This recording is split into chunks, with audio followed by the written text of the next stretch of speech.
Okay. Good evening, everyone. Okay, this is an inside joke, just to let you all know. So if you all want to know the inside joke, type in the comments, so I'll let you all know the joke about this. So, welcome once again to the next episode of On the Run. Okay, we got it together this time We round. got it. Okay, again, people want to know what's going on, type in the comments. We'll be more than happy to share with you what went before this. Alright? Sure. So, we're going to focus this episode of On the Run on enhancing family communication in the digital age. Alright. Okay, so it's definitely a topic that I feel most people do have certain levels of connection. Because now everybody has a device at hand. So, connection meaning connection with the family or connection of the devices that's a very with good the question. devices? I think a lot of parents would agree there's connection with the devices. So it's whether their own children or their partners, they definitely agree with the statement of connection with devices instead of the family. Right. But I think here we are today, we are talking about even the two different types of connection. So you can have connection with the device, but you want to use it to connect with your family. Right. And this topic today, we are taking this on because of the impact that technology has brought about in the lives of every person. Hopefully, Young or old, I within think- a family, multi-generational. I think hopefully, like what Haji's mentioned, is that hopefully we can explore how he has probably changed Right. family interactions and communication. The other thing is hopefully we can also start to provide certain levels of insight, whether big or small, and some strategies to how do I put it, enhance communication. Okay. That sounds like a good way to bring in digitalization and still have the communication going on within the families. All right, so let's without further ado, while everybody's waiting, let's start with the very first point that we want to talk about. Sure. So we want to talk about impact of technology on family communication. Sajid, what do you think? Is there any impact? I'm pretty sure we have, but what type of impacts do we have? Okay. The moment we think about the digital landscape today, we just cannot escape it. You step out of home, get into public transport. Couple of years back, what you would see is people looking outside the window, sitting in maybe the public, the buses, speaking to their friends, their families, they're together with. What do we see today when we get into the public transport? We see a lot of people's faces planted into their devices, Haji. Yeah, literally sunk into their devices. I mean, if you can say they stick their faces to a device, that will probably be it. Right. And so this is what we're talking, in the public. There are also scenarios where we go into a food court, a hawker center, we're sitting and having a meal together, a family is having a meal together. And what is each member of the family doing there? I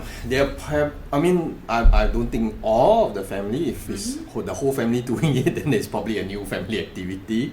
But I'm pretty sure there will be like some members of the family that are looking at their phones, looking at tablets or some form of device. Right. So whatever said and done in different areas of our life, devices, digitalization has impacted the families. Definitely has changed. I think it has changed the way we socialize. It has changed the way we interact. And definitely there are, of course, pros and cons to it. Yeah, definitely. We would also like to stress we are not against digitalization. There are both pros and cons to it. The important question is, how do we handle it? Yes, how do we handle it? How we can use it to our advantage if that works for everyone. Right.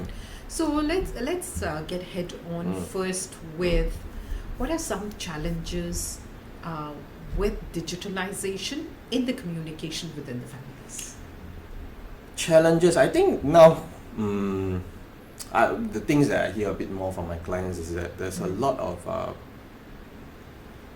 communication now is done over social media platforms, over texting instead of talking, instead of face-to-face interactions, and that can sometimes cause certain misunderstandings because there are typos and there are auto corrections, and there's no tone to it. There's no tone to it. So I think with that lack of tone, the lack of facial expression, although there are emojis, there are stickers, the depth of communication, it probably becomes a bit more shallow. What do you think, Ajay? Yep, I do agree with you, because personally, if someone sends me a message, I mean, they may be short of time, there could be other reasons why a message is coming across. The tone that I visualize to the message is on my interpretation about that person and how he or she would handle the scenario or my question. I agree with you, because there are times where the things that we text or the things that we receive are not of a certain tone.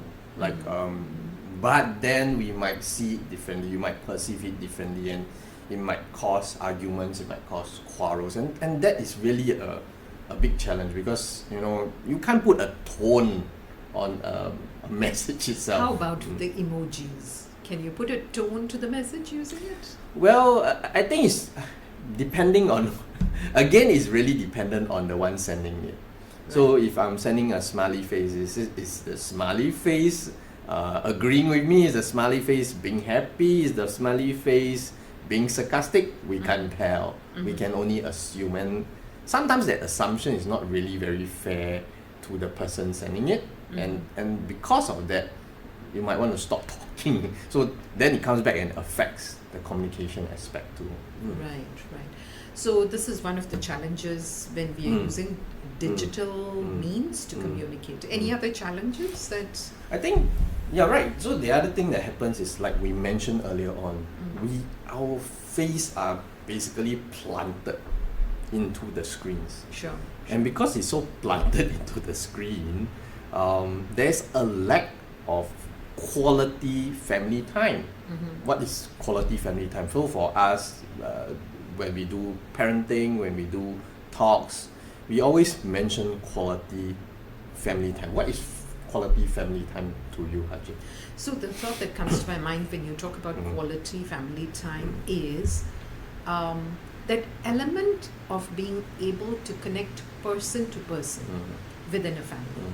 There may be some level of connection when we are sending messages online, whether it's whatever mode it may be, whether it's WhatsApp, whether it is through a particular social media, social platform. The tricky part is what I see sometimes in my own children is there are undertones when we talk to a child, a parent talking to a child in person. And I can, go into deeper layers of conversation when it is in person versus when it is through a device. Correct. So I think it's again about how we catch on and how deep we can go into the conversation. More importantly, because we are human beings, there is a need to connect socially in person, between two human beings rather than just a human being and a device or through a device. Yeah, I think the eye contact is very important, because very often in times when I'm doing programs with children, they often tell me about eye contact. What is it about eye contact? So they feel that if you don't give eye contact, you are not giving me attention, you are not connecting with me. Right. So I think it's on the social and emotional level. The emotional level, I feel like if you're looking at me, you're probably listening to me, and if you're not, then probably not so. Is it an Asian thing? Because I do recall my mom telling me when I was younger, look at me when you talk to me. And I follow that, and I've told my children as well. I'm pretty sure it's not just an Asian thing. Okay. I think it's a human thing. Right. It's about building that connection. It's also about non-verbally telling the other person, I'm here, I'm present, and I'm listening to you. I'm there for you. I'm there for you. So I think those are some of the challenges. What do you think, Ajit? Do I miss out any other challenges here? I think these two would be the bigger ones. Okay. There could be multiple, other factors, other challenges that could come in. Okay, I mean, then let's have our viewers type that up in the comments. So now we want to start to be becoming more interactive with our viewers a bit more, Ajit. So hopefully they will type in some comments, then we can use those comments to have more other topics to talk about in our podcast. Sounds good. All right, so next is we have to talk about strategies. Okay. Strategies on how we can enhance communication with and without the devices. All right. All Sounds right. good. Sounds All right. good. All right, so let's continue on, Ajit. Next, we want to talk about strategies for enhancing communication, either in person, which is physically, or via the digital channel. Right? Which one shall we start from? In person or digital? I think just now when we were talking about it, we decided to start with in person. All right. So let's do that. Okay. Okay, don't want to mess things around. Sure. All Let's right. keep that flow. Okay. So, I think most important thing when we are doing communicative things, communication, talking about things, having discussions, in person is we want to. I think it's good to set some clear rules or even set some clear boundaries to make sure that during this conversation, is it okay to have devices around or is it not okay to have devices around? Right. Do we want to make it tech-free? Sounds like a very reasonable and rational strategy.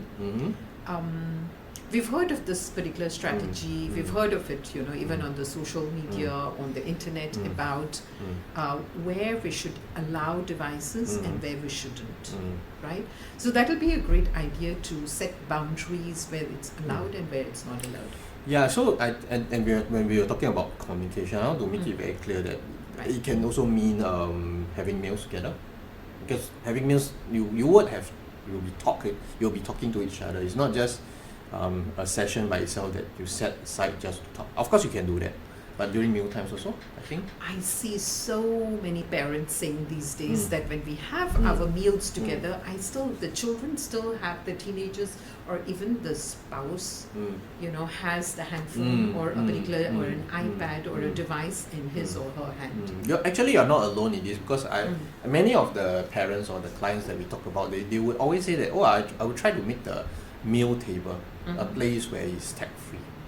But then my partner would be the one on the phone, going through emails, because got work to do. So how do you handle that? Because we are talking about this being a strategy, setting boundaries. So if a spouse or if a grandparent or if the child says, I need to have my handphone with me. So how do we handle it? I think it's very important for the family to understand that it's only unless it's something very urgent, it's only a few, highly unlikely to be more than 2 hours away from the phone during these meal times. So meals are generally, say, about 20 minutes, half an hour max. So can we talk to the family? Can we get an agreement across the family or even across whoever you're talking to that during this time it's only going to take 20 minutes, 30 minutes. Can we put the phone aside? And I'm going to do that. So model for them to see first. Yeah, the parents being role models, the adults being role models. I think that's very great important. strategy of setting boundaries and being a role model. Yep. So there are two strategies under that point. Anything else that we can think of when we talk about enhancing the communication?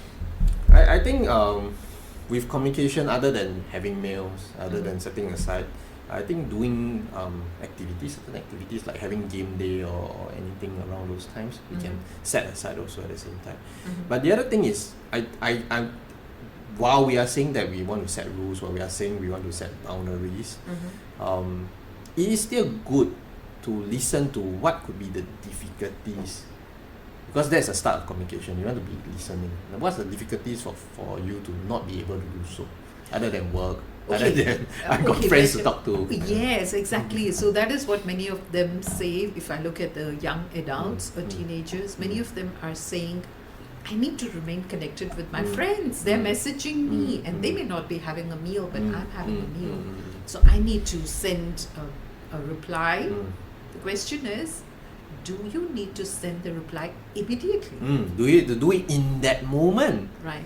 Highly unlikely. Yeah. So the other thought that crosses my mind, to assist in enhancing communications, keeping, the devices aside, would be digital detox.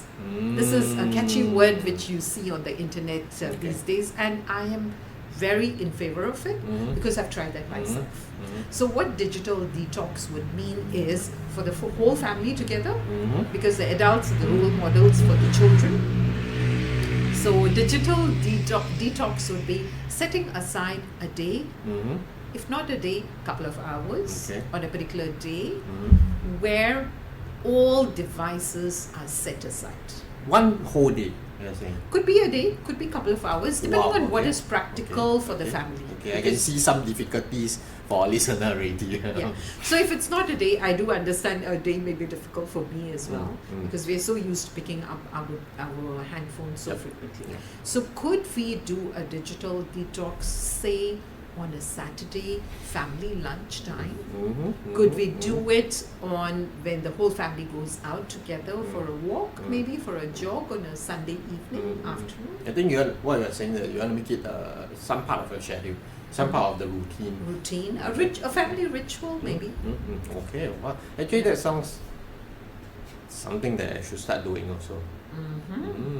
Okay, right. So but I mean I agree that this is something that you probably want to start to get things moving, to get things to start having a family communicate with each other physically in person. Yeah. So I think that would be really a good start. Right.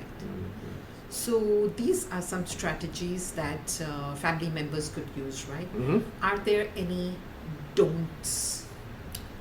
So if you're talking about the do's, are there any don'ts?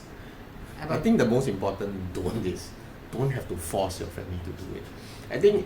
I mean, yes, in some form it sounds very forceful already, because it's not something that is out of the norm. It's not something that you do every day out of nowhere. But I think it's good to, if you can, get everybody in agreement. And if somebody disagree and there's a good reason for that disagreement, then probably you want to meet in the middle somewhere, instead of like, I need to do it on a Saturday. I want to do it only at this time. Yeah. So just to add on to the point that you're sharing, one is manage our expectations. Yep. Okay. Second is change comes progressively. If something has been a norm previously, change is not going to happen overnight. It is going to be progressive. So let's be prepared for that as well. Yeah, I think this is something that I agree with you totally, because just before this, I had a session with clients. I was telling the client that we need to take baby steps. Sure. One step at a time, because like what Harjit has mentioned, some things we are so used to it already. You totally remove it without any preparation, without any small exposure first, then it's going to be very difficult to sustain. Right. Okay, so these are some of the strategies that we are talking about to improve communication in person without devices. Physically. But the reality of life today is we have devices everywhere around us. Exactly. Right? So how can we use it? Yeah. How can we use it? So let's make use of the devices as well to improve the communication. So what would be some tips for that? I think it's very useful that sometimes we are so busy in life, we have so much work to do, and then traveling is not easy nowadays also. At the same time, we could actually use video calls, use certain platforms. I'm not going to advertise for the companies. If you want, you sponsor us. So we can use all these different platforms, video conferencing platforms, to as a way to see each other, as a way to communicate each other by seeing their faces. Because I mean, over the phone you can't see their faces, but sometimes being able to see each other, seeing the face, although maybe not the whole thing, it helps with the general, how do I put it? General, I can't catch the word itself. Connection? General Bond? connection. Yeah. Bond, because I mean I can see how your face is moving, I can see whether you are reacting in a certain way, which sometimes you can't detect in voice or tone. So I think that's really important. What do you think, what else can we do, Ajin? What do you think? One of the challenges comes to my mind at this point of time.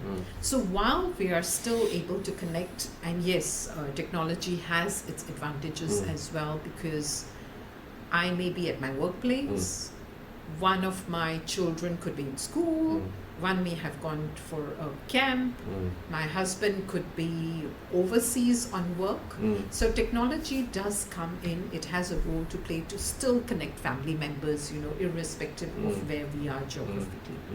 The question that comes to my mind is, what if I am, you know, physically present for the video call, but I am multitasking on another device? Wow, okay, good that you brought this up, you know, because it's very highly likely that could happen.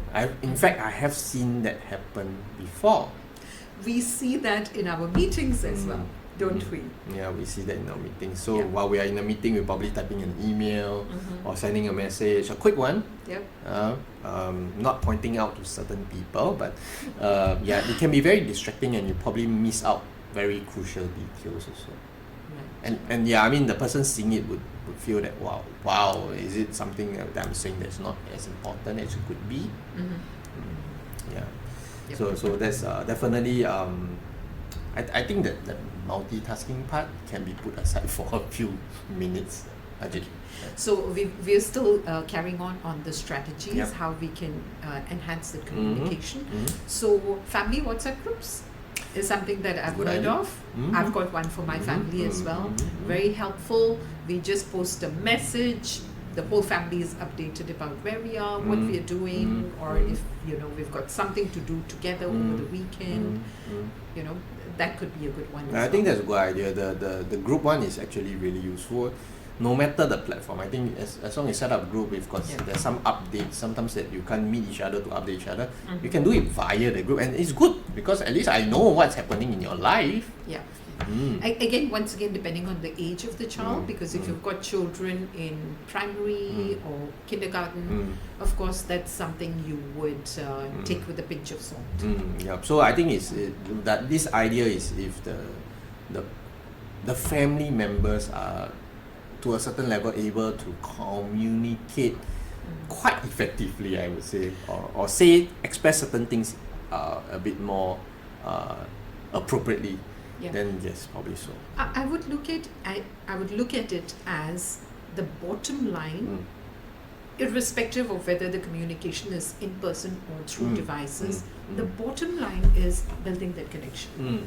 I think the basis, you're right, the basis and foundation that we're working at is being connected to each other, being able to know what's happening in each other's lives. I think that's the basic thing that we're doing here. It's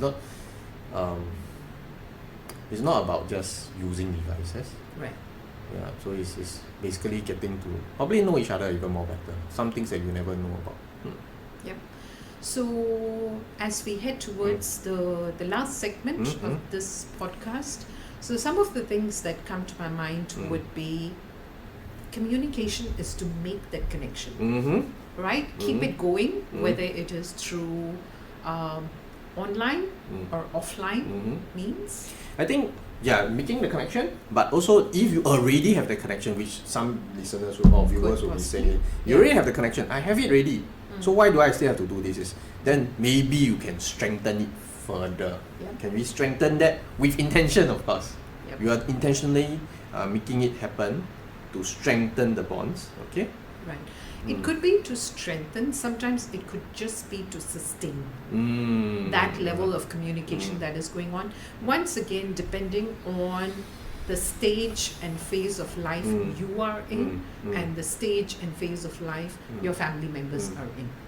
Okay. Right? Yeah, definitely. And the other one is, I think, probably saying that it could help foster some level of flexibility in fitting into different age groups of their own ways of communicating.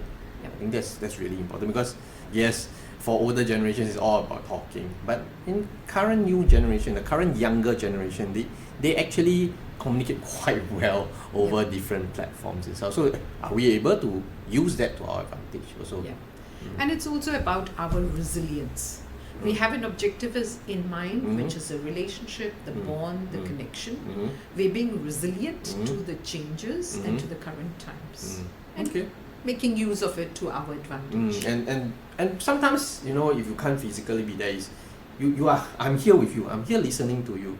It feels like you are supporting them over the media platform. Right. Sometimes, when you can't be physically there, at least you are there in the first place. And you are able to provide that emotional support to the family members. Definitely. I think that's really, really important. Okay. Yeah. That's Sounds good. Yeah. So sounds good. with all that, we know that over time, all these digital devices, and with the emphasis in AI, you know that this is definitely going to go further into our future. Right. It's going to definitely evolve in a certain way, and we are definitely going to use it more rather than less, to be fair. Right. So let's blend the digital and the traditional ways of communication. And also, while saying that, with the strategies, with the tips we're giving, adapt it to your own family style. Adapt to your own family communication and what you're comfortable with. And create and celebrate the milestones, whether it's digitally or in person. So while doing all this, for all this have been said and done, we can still do all this while on the run, alright? Okay? So on that note, let us...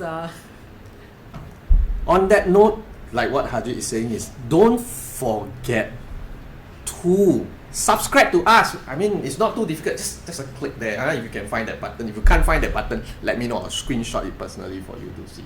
Subscribe and give us a like.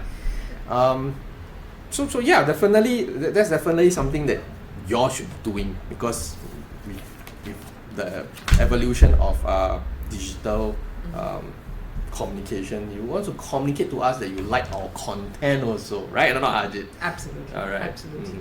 So subscribe to our channel, keep the families together, learn together, adapt together, participate in activities of common interest, and we encourage balance between the traditional way of connecting versus the digital way of connecting, and let's enhance and keep the family connections going in the digital age. Definitely.